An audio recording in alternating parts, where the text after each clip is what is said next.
Let's talk about some of the basic cleaning, oiling, and maintenance for the bernette Funlock b42.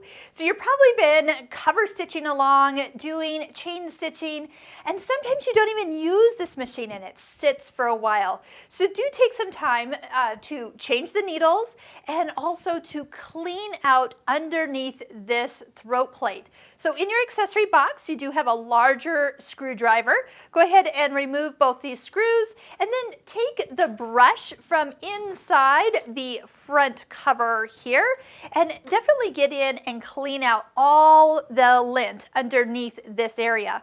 One thing we always say is avoid using any canned air. That's going to push more back into the cover stitch machine than out. Now there's one place for you to oil, so I'm going to go ahead and show you where that location is. See this shaft here? As you turn the hand wheel, you'll notice that there is a moving part that goes back and forth into that area. If you'll take your little bit of oil that comes with your machine, make sure it's always the soy machine oil, and put a couple drops back in that area there, you're going to be lubricated and good to go. So the manual says periodically. I don't know what that number actually is, but if you're actually cleaning and doing the maintenance or putting some new needles in, why don't you keep that nice and lubricated for your cover stitch machine to be happy with you? And once a year, take it into your local store and have them go through. There's a lot of moving parts back in behind the machine that you and I don't get to that do need some extra lubrication as well.